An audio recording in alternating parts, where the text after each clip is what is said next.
Bayangin, selama ini Roh Kudus menyatakan melalui Pastor Prince ini bahwa gereja Tuhan itu dirampok. Ya, dirampok dengan apa? Sama, taktiknya sama. Yaitu percampuran. Dia mengatakan kadang-kadang Allah itu baik, kadang-kadang Allah itu murka atau marah. Kadang-kadang Allah itu memberkati, kadang-kadang juga mengutuk. Kadang-kadang Allah itu menyembuhkan, kadang-kadang waktu lain Allah mengizinkan atau memberikan penyakit. Itu disebutnya di dalam buku ini adalah dunia skizofrenia. Ya, dunia kekristenan yang skizofrenia. Doktrin yang skizofrenia. Pengajaran yang disebut dua kepribadian. Nah, apakah benar begitu? Ya, kita tidak mau dirampok.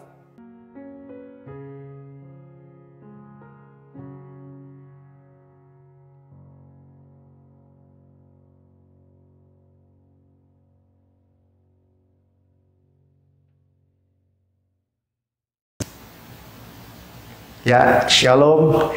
Jumpa lagi dengan saya, Pendeta Melkisedek Tanok, dalam tayangan kita ini adalah ciptaan baru. Yang lama, hukum Taurat, tuntutan sudah berlalu. Sesungguhnya yang baru, kasih karunia Allah sudah datang. Nah, saudara, pada kesempatan kali ini kita kembali melanjutkan apa yang sedang kita renungkan, kita bicarakan tentang buku Destin to Reign. Ditakdirkan untuk berkuasa. Saudara dan saya ditakdirkan untuk berkuasa. Dan penulis buku ini adalah pendeta Pastor Prince dari New Creation Church ya di Singapura. Itu diberikan kuasa penuh, mandat penuh kuasa dari Tuhan untuk memberitakan kasih karunia secara radikal. Dan saudara, Tuhan memberikan mandat itu dengan pernyataan yang sangat kuat, yaitu bahwa jika kita atau para hamba Tuhan atau Pastor Prince tidak memberitakan kasih karunia secara radikal, maka orang atau umat Tuhan tidak diubahkan atau diberkati secara radikal. Apa itu? Kesuksesan, keutuhan, dan berkemenangan cara dalam hidup. Dan itu semua kita inginkan. Dan kita sudah tahu di dalam bab pertama, kita sudah dibawa untuk mengerti bahwa kita ditakdirkan untuk berkuasa. Tanpa susah payah, saudara. Karena kita ini menerima. Hanya menerima, sama-sama katakan menerima. Menerima apa? Menerima kelimpahan kasih karunia dan anugerah kebenaran. Kita ini tidak hanya menerima kasih karunia yang pas-pasan, tetapi berkelimpahan. Sama-sama katakan berkelimpahan. Karena itu jangan segan-segan untuk terus belajar, untuk terus maju. Sebab hanya duduk bersama Yesus dan menerima. Menerima apa yang kita dengar dari Yesus, apa yang kita pandang dari Yesus. Karena dia firman, kita menerima dengan telinga kita, mendengar. Ya, dan musuh sangat takut sekali karena iblis tidak suka kalau umat Kristen atau tubuh Kristus itu berkuasa dalam hidupnya. Umat Kristen itu berkemenangan dalam hidupnya, utuh dalam hidupnya, baik roh, jiwa, tubuh, atau juga keluarganya. Bahkan senantiasa berkesuksesan, ya, berkeberhasilan di dalam segala bidang. Dia tidak mau, dan dia terus menebarkan yang pertama tentu senjatanya, yaitu hukum Taurat. Kita sudah belajar di bab 1. Ya, senjatanya adalah surat hutang, hukum Taurat. Tetapi itu sudah digenapi oleh Yesus. Kita sudah mendengar dan kita menerima. Sudah digenapi, ya sudah genap, sudah selesai. Ya, sehingga iblis sudah dilucuti melalui hukum Taurat sebagai senjatanya itu. Ya, kita tahu bahwa Tuhan itu tidak membuat hukum Taurat untuk mempersenjatai iblis, bukan. Tapi itulah keadilan Tuhan yang sudah digenapi oleh kasih-Nya sendiri, yaitu Yesus, lewat Yesus. Ya, kasih-Nya itu memenuhi semua tuntutan surat hutang kita kepada Allah. Sehingga apa? Sehingga iblis sudah dilucuti. Dan berikutnya dia tentu akan memakai strategi yang lain. Yaitu pertentangan, perdebatan. Kita tidak mau lagi mengikuti gayanya dia. Pertentangan, perdebatan. Di seputar apa? Di seputar kebenaran-kebenaran Allah yang sangat luar biasa itu. Kasih karunia yang luar biasa. Anugerah kebenaran yang luar biasa. Kita nggak mau berdebat. Kita nggak mau masuk di dalam pertentangan. Kita mau menikmatinya. Dan di dalam bab 4 ini, kita belajar ada satu hal, yaitu dusta. Dengan judul, saudara, bahwa kita telah dirampok judulnya. Ya, kita itu mewakili tubuh Kristus, gereja Tuhan. Telah dirampok. Bayangin, selama ini Roh Kudus menyatakan melalui Pastor Prince ini, bahwa gereja Tuhan itu dirampok. Ya, dirampok dengan apa? Sama, taktiknya sama. Yaitu percampuran. Dia mengatakan kadang-kadang Allah itu baik, kadang-kadang Allah itu murka atau marah. Kadang-kadang Allah itu memberkati, kadang-kadang juga mengutuk. Kadang-kadang Allah itu menyembuhkan, kadang-kadang waktu lain Allah mengizinkan atau memberikan penyakit. Itu disebutnya di dalam buku ini adalah dunia skizofrenia. Ya, dunia kekristenan yang skizofrenia. Doktrin yang skizofrenia. Pengajaran yang disebut dua kepribadian. Nah, apakah benar begitu? Ya, kita tidak mau dirampok. Ya, karena kalau kita tahu bahwa perampok akan datang ke rumah kita, misalnya besok jam 3 pagi, ya tentu kita berjaga-jaga. Nah, saudara dan saya tentu tidak mau.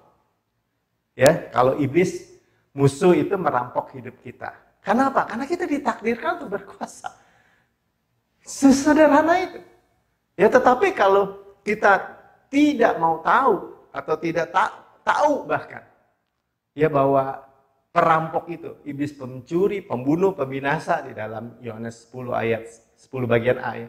Dia berusaha mencuri, membunuh dan membinasa, merampok. Hubungan kita dengan Allah itu dirampok. Hubungan yang begitu dekat, bahwa Bapa itu tidak marah lagi. Bapa itu adalah kasih. Dan Tuhan Yesus katakan di kayu salib sudah selesai. Dia pendusta. Tuhan Yesus, Bapa, tidak bisa berdusta. Cannot lie. Nah, saudara, ketika kita mendengar itu, kita tentu akan berkata, saya juga nggak mau didustai iblis dong. Saya nggak mau dirampok dari semua kebaikan dan kasih Bapa itu. Oke, kita akan mencatat beberapa ayat yang kita akan bicarakan. Dalam Ibrani 8 ayat 8, 10 dan 12, Ibrani 8 ayat 8, 10 dan 12, Mazmur 24 ayat 8, Mazmur 24 ayat 8, Yesaya 9 ayat 6 bagian B, Yesaya 9 ayat 6 bagian B, dan Matius 27 ayat 46. Ya. Jadi ketika kita mendengar bahwa dengan judul ini, bahwa kita telah dirampok, itu adalah rasa kedukaan, kesedihan daripada Roh Kudus, daripada Bapa. Dia nggak mau anak-anaknya, atau dia benci anak-anaknya itu kembali kepada penghukuman, hukum Taurat. Itu namanya dirampok. Karena kasih karunia menjadi netral. Tidak berpengaruh. Tidak berefek bahkan. Karya Kristus itu tidak berefek dalam kehidupan anak-anak Tuhan yang mestinya menerima semua. Hanya apa?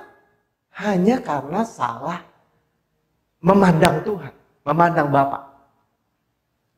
Menyedihkan ya. Nah, yang pertama, apa yang salah dalam memandang ini, memandang Bapa? Ya, apakah Bapa itu seorang yang duduk di tahta, terus tua, jenggotan, botak, mengerikan, matanya garang, ya, mulutnya nggak ada senyum, dan memegang tongkat dan memperhatikan saudara dan saya setiap saat untuk memukul, untuk menghajar, atau untuk menghukum? Apakah itu yang seperti dunia atau agama-agama memperlihatkan? Saudara buka aja di dalam Google mungkin, ya kalau saudara bilang cari God gitu ya, gambarnya, image-nya, saudara kan melihat gambaran yang seperti itu. Saudara menjadi tua itu adalah kutuk, saudara. Masa Tuhan terkutuk? Ya, botak, tua, jenggotan, marah. Nah, saudara, kita mulai dari apa itu yang tertulis di dalam Alkitab tentu saja. Karena klausa utama dari perjanjian baru, klausa itu adalah ketentuan ya dari suatu perjanjian, ketentuan sendiri dari suatu perjanjian, ya saripatinya dari suatu perjanjian. Itu menulis apa? Di dalam Ibrani 8 ayat 8. Sebab ia menegur mereka ketika ia berkata, sesungguhnya akan datang waktunya. Ya, penulis Ibrani ini refer kepada waktu yang sekarang, yaitu waktu zaman anugerah ini. Waktunya akan datang. Demikianlah firman Tuhan. Aku akan, ya, I will mengadakan perjanjian baru, new covenant. Perjanjian yang kita tidak layak terima, new covenant. Dengan kaum Israel dan dengan kaum Yehuda. Ya, ini termasuk kita, ya, kaum Yehuda. Yesus suku Yehuda dan dia bapak kita. Ya, Yesus suku Yehuda. Jadi sesungguhnya bahwa Tuhan mengadakan suatu perjanjian yang baru. Sama-sama katakan perjanjian yang baru. Covenant yang baru. Saudara tidak lagi di dalam perjanjian yang lama. Di mana kita sudah lihat, saudara boleh dengar khotbah sebelumnya, tuntutan, dan tuntutan. Ya, di dalam Keluaran 20 dikatakan saudara bisa menemukan 10 perintah Allah, dikatakan jangan. Ya, jangan. Atau engkau jangan. Ya, kamu jangan. Jangan ada ilah lain di hadapanku. Jangan membunuh, jangan mencuri, jangan begitu. Ya, dan itu hukum itu akan berkaitan dengan hukumannya tentu saja. Nah, sekarang klausa utama perjanjian baru adalah aku akan. Tuhan yang kerjakan semua, maksudnya gitu ya. Ayat 10 katakan gini, maka inilah perjanjian yang kuadakan dengan kaum Israel sesudah waktu itu. Demikian firman Tuhan. Aku akan, sekali lagi ya, sama-sama katakan aku akan. I will, ya aku akan menaruh hukumku dalam akal budi, mind, ya akal budi mereka dan menuliskannya dalam hati mereka. Maka aku akan, ya I will menjadi Allah mereka dan mereka akan menjadi umatku. Ayat 12, sebab aku akan, ya I will menaruh gelas kasihan terhadap kesalahan mereka dan tidak lagi mengingat dosa mereka. Saudara, Tuhan sendiri yang memberikan kita sebagai ciptaan baru. Dan dia yang menulis di dalam buku kehidupan kita adalah tulisannya, rancangannya. Dan di ayat yang terakhir, ayat 12 dikatakan bahwa aku tidak akan mengingat, ya dikatakan ini. Aku tidak akan mengingat lagi. Ume, ya ume. Ume itu bahasa Yunaninya. Artinya sekali-kali tidak akan. Ya, tidak aja sudah cukup, tapi tidak akan sama sekali. Double negatif. Sama-sama katakan double negatif. Tidak akan mengingat lagi. Tuhan sudah lupa. Bagaimana dia mau murka? Tuhan kalau masih murka kepada kita, masih marah kepada kita, dia akan melanggar kekudusannya sendiri. Dia akan melanggar keadilannya sendiri. Tentu saja kepada Yesus. Kita di dalam Yesus. Dan Tuhan melihat kita di dalam Yesus. Dan Yesus sudah membayar lunas semua. Sudah selesai. Lunas. Maksudnya apa, Pak? Kalau Tuhan katakan sudah selesai, Tuhan bisa berdusta nggak? Nggak bisa. Ya. Kalau Tuhan katakan bahwa Allah, aku adalah kasih, Tuhan bisa berdusta nggak? Tidak. Yang berdusta adalah iblis. Makanya dia memasukkan kepada tubuh Kristus itu doktrin skizofrenia. Doktrin pribadi yang berbeda. Dua kepribadian yang berbeda. Seolah Allah murka di suatu waktu, senang di waktu yang lain, marah-marah di suatu waktu, membenci, mengasihi di waktu yang lain, memberi penyakit, memberi kecelakaan, mencari bencana. Padahal dikatakan bahwa dia juga menyembuhkan, dia juga memberkati. Ya kan emang begitu Pak, kan Allah memang begitu. Nah itu karena kita tidak mengerti tadi klausa, ya pokok inti daripada ajaran perjanjian yang baru. Kita lanjutkan ya. Jadi Tuhan dibilang I will remember no more. Aku tidak akan lagi mengingat dosa mereka dan kesalahan mereka. Jadi saudara ketika gagal, saudara tetap datang kepada Bapa yang selalu senang menyambut saudara. Nanti kita lihat terus ya. Jadi jangan mau dikadalin. Praktisnya jangan mau dikadalin. Jangan mau ditipu. Ya, Bapak saya continue baik. Katakan Bapak saya continue baik. Ya, Bapak saya tidak lagi murka. Bapak saya tidak lagi murka atau marah kepada saya. Bapak saya senang kepada saya. Ya. Jadi siapa yang dusta? Tadi yang menggambarkan Allah seperti tua, ya, jenggotan, botak, selalu marah, ya. Padahal firman Tuhan katakan di dalam Mazmur 24 ayat 8 katakan seperti ini. Siapakah itu Raja Kemuliaan atau King of Glory? Kita lihat di Alkitab aja. Siapa itu Raja Kemuliaan? Berarti apa? Dia itu adalah Raja yang mulia. Tuhan, jaya dan perkasa. Strong and mighty. Strong and mighty. Itulah gambaran Tuhan kita. Perkasa dalam peperangan, ya. Yesaya 9 ayat 6 bagian B katakan seperti ini. Dan namanya disebut orang penasehat ajaib. Ya, bahasa Inggrisnya dibagi dua ya. Counselor dan wonderful. Wonderful itu indah. Ya, wonderful. Keren. Cakep. Cantik, mulia. Counselor, dia itu penasehat. Bukan muka asem. Pemarah. Ya, seringkali penulis buku The Centurion, Pastor Pin katakan direndam pada tom yum juice. Ya, asam. Bukan seperti itu. Firman Tuhan katakan dia Allah yang perkasa, tidak tua. Strong and mighty. Bapa yang kekal. Kita memiliki hubungan yang kekal dengan Bapa kita. Raja damai. Shalom. Peace of mind, kesehatan, kemakmuran. Tuhan Yesus berkata, damai sejahtera ku berikan kepadamu. Ada damai sejahtera dia, Tuhan sendiri. Sukacitaku ku berikan kepadamu. Masa yang memberikan sukacita wajahnya asam? Jadi jelas saudara, ya bahwa pertama, Tuhan tidak lagi mengingat dosa kita. Yang kedua, tadi kita sudah dengar, bahwa Tuhan itu strong and mighty. Tidak terkutuk, tua, botak, gendut, dan lemah.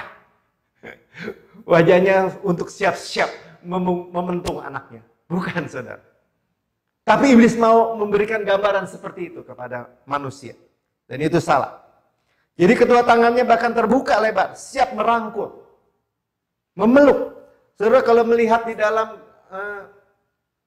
gambaran daripada anak yang hilang. Bahwa waktu anaknya kembali, bapaknya itu berlari. Nggak ada di Alkitab, maksudnya nggak ada di budaya Yahudi bahwa orang tua itu berlari dengan anak kepada anak yang kurang ajar. Mau juga anak yang kurang ajar itu yang dirajam sampai mati dengan hukum Taurat. Berlari, artinya dia udah nggak peduli. Itulah gambaran kasih Allah. Memeluk. Jadi kita selalu kalau datang dipeluk. Tuhan nggak bilang dosa kamu, enggak. Bahkan anaknya itu berkata, aku telah berdosa terhadap Bapa dan terhadap surga. Dan dia mau katakan seperti ini karena dia udah rencana kan. Jadikanlah aku seorang hamba upahan aja di rumah Bapak supaya dapat makan. Dia belum sampai kalimatnya yang seperti itu. Bapaknya sudah memberikan dia, lekas berikan jubah, pakaikan cincin di jarinya, pakaikan kasut. Saudara, seperti itulah gambaran Bapa yang di Alkitab. Bukan sebentar marah, sebentar baik. Tidak, ya, dia luar biasa baik. Merangkul, mencium dia. Walaupun dia bau, dia compang-camping, dia miskin, atau dia habis nyeker karena habis dihukum, ya. Tetapi ini tentang kasih karunia Bapa. Semua bagian yang terakhir, semua murka Tuhan itu sudah ditimpakan kepada Yesus. Katakan semua. Semua, saudara. Yesus disalib ketika jam 12. Dari jam 9 sampai jam 12. Kemudian jam 12 siang. Waktu terang-terangnya. Sampai jam 3 sore itu terjadi kegelapan. Terang menjadi gelap. Kenapa? Semua dosa, semua kutuk, semua penyakit, semua kesengsaraan, penderitaan, kegagalan, semua hal-hal yang buruk dari manusia itu ditimpakan kepada dia. Yang tidak mengenal dosa telah dijadikan dosa karena kita. Supaya olehnya kita menjadi kebenaran Allah dalam Kristus. Kita adalah kebenaran Allah dalam Kristus. Itulah kekudusan yang sejati. Bagaimana kita memandang diri kita sendiri seperti Allah memandang kita. Matius 27 ayat 46 katakan gini, kira-kira jam 3 berserulah Yesus dengan suara nyaring. Agar semua dengar. Suara nyaring dia berseru, Eli, Eli, lama sabachthani. Artinya, Allahku, Allahku, mengapa engkau meninggalkan aku? Dia selalu memanggil Bapaknya itu Bapa. Maksudnya Allah itu dengan Bapa. Tetapi waktu dia ditimpakan dosa manusia, dia berseru, Allahku, Allahku. Kenapa? Karena Bapa tidak bisa melihat dosa. Allah tidak bisa melihat dosa dan memalingkan mukanya daripada Yesus yang telah menjadi dosa. Karena dosa kita. Itulah sebabnya kita semua kita yang percaya pada Yesus, kita dapat menyebut, ya Aba, ya Bapa. Bapakku, Bapakku, mengapa engkau selalu mengasihi aku? Dia selalu mengasihi saudara dan saya. Kalau saudara berkata di dalam buku ini dikatakan bagaimana tentang di dalam Alkitab juga Allah murka atau di dalam kitab Wahyu. Allah murka, semua murka Allah telah dicurahkan, sudah ditumpahkan kepada Yesus. Api murka Tuhan telah ditelan dan dia masih hidup. Ya, Yesus masih hidup ketika jam 3 sore semua dosa sudah ditimpakan kepada dia. Dia masih hidup. Gambaran apa? Gambaran bahwa dia cukup korbannya. Dan dia berkata, menundukkan kepalanya dan berkata, it is finished, sudah selesai. Saudara harus ingat bahwa ketika Yesus katakan sudah selesai, dia tidak berdusta. Kalau iblis tadi berdusta, kalau Yesus tidak berdusta, tidak dapat berdusta. 2 Korintus 5 ayat 21 katakan, dia tidak mengenal dosa, telah dibuatnya menjadi dosa karena kita. Supaya di dalam dia kita dibenarkan oleh Allah. Di dalam dia kita adalah kebenaran Allah dalam Kristus. Tuhan selalu memandang kita di dalam Kristus itu benar. Dan dia senang kepada kita karena kita di dalam Kristus. Itu kebenarannya. Kenapa? Karena, sekali lagi saya katakan, bahwa Tuhan menjadi tidak adil atau tidak kudus kalau dia masih mengejar dosa kita. Orang dia ditimpakan semua. Tadi kita sudah baca. Ya, prakteknya kita memiliki good opinion.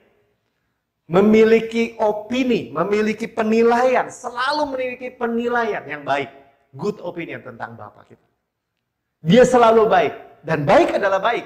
Saudara jangan bilang begini. Wah, anaknya mati muda tuh kecelakaan. Wah, Tuhan baik, dia lebih mengasihi. Enggak, itu kecelakaan kok. Mati muda kok. Wah, itu dirampok atau itu sakit kanker. Tuhan mengasihi dia. Itu penipuan, saudara. Yang baik apa? Kesehatan. Ya tapi kan Pak, ada kan orang Kristen yang sakit. Ada kan yang orang Kristen dirampok, menderita, mati muda. Karena dosa. korosi. Ketika dosa masuk, Adam dan Hawa korosi. Manusia mengeluh semua, setiap makhluk korosi. Karena dosa. Tapi kita sudah ditebus, tadi kita dikatakan bahwa kita sudah ditebus dari dosa.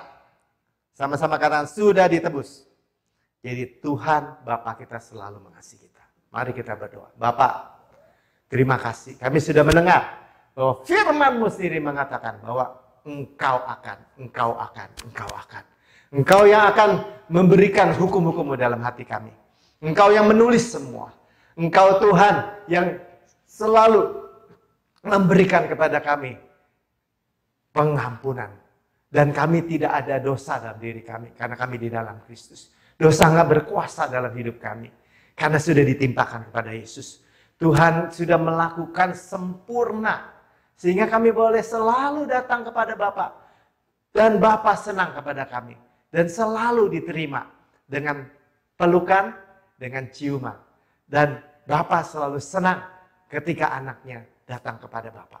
Terima kasih Bapa. Kami bersyukur. Karena setiap orang yang mendengar. Yang hari ini mendengar. Daripada video ini. Semuanya Tuhan diberkati. Semuanya Tuhan mengalami pemulihan kasih Bapanya. Di dalam nama Tuhan Yesus. Amin.